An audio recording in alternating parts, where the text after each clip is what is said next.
Break के बाद स्वागत है आपका सी न्यूज भारत में।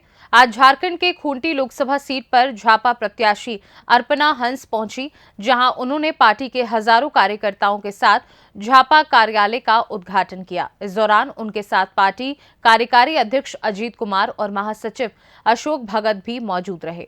महासचिव अशोक भगत ने जीत का दावा करते हुए कहा कि अब देखना होगा कि खूंटी की जनता किस प्रत्याशी के सर पर जीत का सेहरा सजाएगी। झारखंड पार्टी ने खूंटी लोकसभा सीट के लिए एक सशक्त महिला अल्पसंख्यक को उम्मीदवार बनाया है। निश्चित तौर पर यहां की जनता हमारे साथ और झारखंड पार्टी के उम्मीदवार को अपना बहुमूल्य समर्थन दे रही है। आगे अशोक भगत ने बीजेपी पर निशाना साधते हुए कहा कि भारतीय जनता पार्टी ने क्रियाकलापों से यहां की जनता नाराज है। 5 वर्षों के कार्यकाल में बीजेपी ने कोई भी विकास का कार्य नहीं किया है। यहां की जनता बेरोजगारी और भूख से मर रही है। अब हमारी पार्टी यहां जीत जाएगी तो हम यहां पर एजुकेशन हब बनाएंगे, शिक्षा रोजगार पर काम करेंगे। आगे उन्होंने क्या कुछ कहा, देखिए इस रिपोर्ट में। आज का जो कार्यक्रम रहा, ऑफिस कार्यालय का जो उद्घाटन रहा, तो जो ग्रामीणों के साथ आपका जो रुझान देखने को मिल रहा है खूंटी लोकसभा सीट से, तो इस पर आप क्या बोलना चाहेंगे? सबसे पहले तो आज ये बताना चाहूँगी कि आज हमारे यहाँ चुनावी कार्यालय, झारखंड पार्टी का चुनावी कार्यालय का उद्घाटन हुआ। इसमें बहुत सारे हमारे झारखंड पार्टी से जुड़े हुए हैं, वो तो आए ही, साथ में हम लोगों के साथ बहुत सारे लोगों का ज्वाइनिंग भी हुआ। इसमें हमारे जेएमएम के पूर्व केंद्रीय सदस्य थे जगजोत थे, और वो अपने बहुत सारे महिलाओं के साथ, पुरुषों के साथ, सदस्यों के साथ हमारे साथ शामिल हुए। उन सभी को तो मैं धन्यवाद देना चाहूँगी कि झारखंड पार्टी की सोच के साथ, विचारधारा के साथ जुड़े और आगे चलकर ये हमारे मजबूती स्तंभ हमारे साबित होंगे।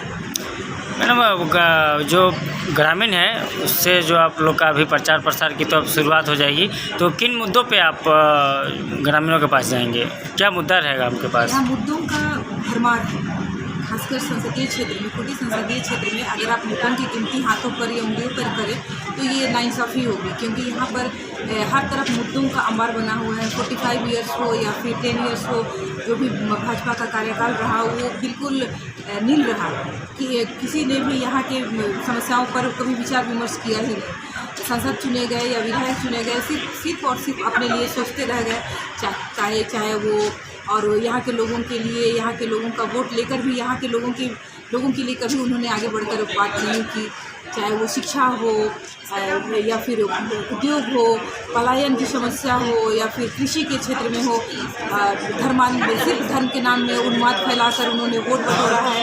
और ये सब चीज़ें हमारे झारखंड पार्टी के लिए ये बहुत ही शर्मनाक स्थिति है कि झारखंड पार्टी हमारा यहाँ का क्षेत्रीय पार्टी है, झारखंड की लड़ाई हमेशा लड़ती आई है, और इन सब मतलब कि वो धर्म की उन्मादी बातें करके जो वोट का बंटवारा किया जा रहा है या वोट समेटा जा रहा है, ये बिल्कुल गलत है। इसलिए एक बार झारखंड पार्टी बिल्कुल सामने आई है और यहाँ झारखंड के हित की लड़ाई, झारखंड के जल जंगल जमीन की लड़ाई बिल्कुल कसकर करेगी, और देखिएगा इसका रिजल्ट जल्द ही मिलेगा। खूंटी लोकसभा सीट में और खूंटी जिले के अंतर्गत बहुत सारे ऐसे गांव हैं जहां अभी तक वो लोग को ये भी नहीं पता है कि लोकसभा का चुनाव होने जा रहा है, और बहुत सारे गांव ग्रामीण क्षेत्र ऐसे हैं जहां पे उन लोगों को ये भी नहीं पता है, जबकि अभी प्रचार प्रसार लगभग 1 महीने से शुरुआत है, और ये आपका डीसी साहब के ऑथराइज से ये जो है प्रचार प्रसार किया जा रहा है, 1 महीना से अभियान चलाया जा रहा है।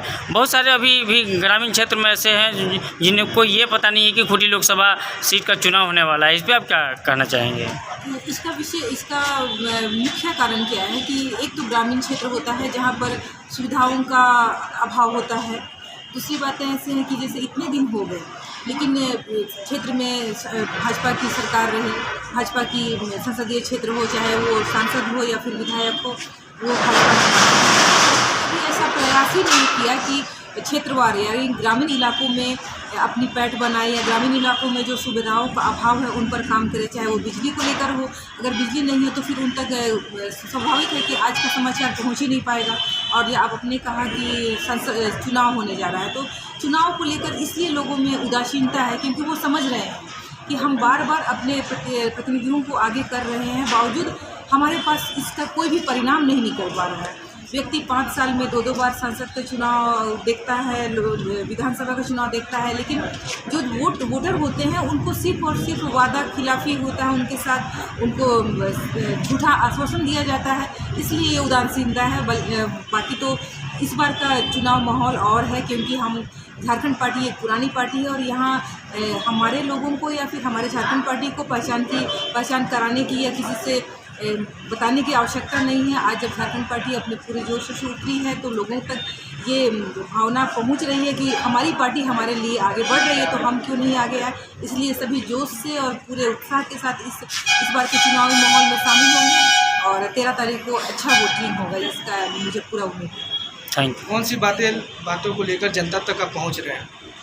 सबसे पहले तो मैं ये कहना चाहूँगी कि जितनी भी राष्ट्रीय पार्टियाँ थी हमेशा महिलाओं की बात करती हैं, महिलाओं के सम्मान की, महिलाओं की हक की बात करती हैं, लेकिन ये पूरे आप देख लीजिए, ये पूरे झारखंड में किसी ने भी महिलाओं को या अल्पसंख्यकों को या फिर यहाँ के विशेष समुदाय के वोटरों को जो यहाँ खूंटी संसदीय क्षेत्र में विशेष स्थान रखते हैं उनको अपना उम्मीदवार नहीं बनाया।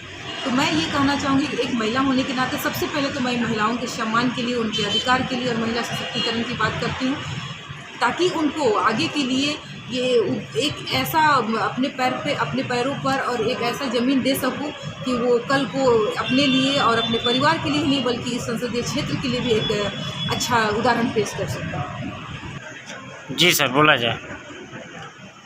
झारखंड पार्टी खूंटी लोकसभा क्षेत्र में एक सशक्त महिला और अल्पसंख्यक उम्मीदवार दिया है। निश्चित तौर पर यहाँ की जनता हमारे साथ है और झारखंड पार्टी के उम्मीदवार को अपना बहुमूल्य समर्थन दे रही है। राष्ट्रीय पार्टियों के क्रियाकलाप से पूरी तरह यहाँ की जनता खिन्न है। भारतीय जनता पार्टी ने 5 वर्षों के अपने कार्यकाल में मंत्री रहते हुए भी खूंटी को किसी तरह का कोई काम या सौगात नहीं दिया है और इस झारखंड सरकार के कांग्रेस के वर्तमान विधायक के कार्यकाल में भी भूख, भय और भ्रष्टाचार पूरी तरह आज लागू है। हमारे लोगों को रोजगार नहीं मिल रहा है, हमारे लोगों को काम नहीं मिल रहा है। आज खूंटी लोकसभा क्षेत्र के लोग पलायन के नाम पर मानव तस्करी के शिकार हो रहे हैं। इसलिए झारखंड पार्टी ने यहाँ के जल जंगल जमीन की लड़ाई को लेकर, यहाँ के पारंपरिक स्वशासन की व्यवस्था को लेकर, पढ़ा व्यवस्था को लेकर आंदोलन किया है। जब झारखंड पार्टी की यहाँ सरकार आएगी, झारखंड पार्टी के उम्मीदवार जीत कर जाएंगे तो खूंटी को हम लोग एजुकेशनल हब बनाने का काम करेंगे। आज आप जानते हैं यहाँ एक भी कॉलेज नहीं है जो टेक्निकल आधार पर हो, एक भी कोई ट्रेनिंग सेंटर नहीं है जिसके आधार पर यहाँ के बच्चों को रोजगार मिल सके।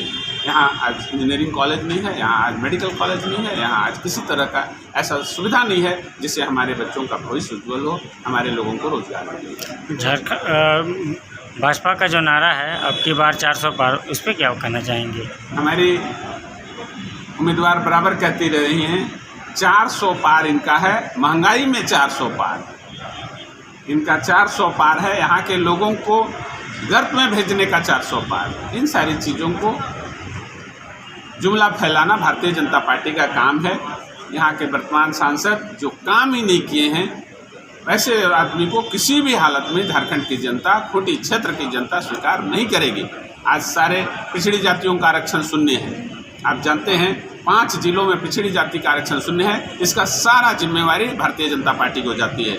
आज सारे सदान वर्ग के लोग, पिछड़े जाति के लोग यहाँ बहुत नाराज हैं। तो निश्चित तौर पर इसका खामियाजा कांग्रेस पार्टी जो अभी सरकार में है और भारतीय जनता पार्टी जिन्होंने ये कानून बनाया है उनके ऊपर जाएगी। खूंटी से सी न्यूज संवाददाता शहीद अंसारी की रिपोर्ट।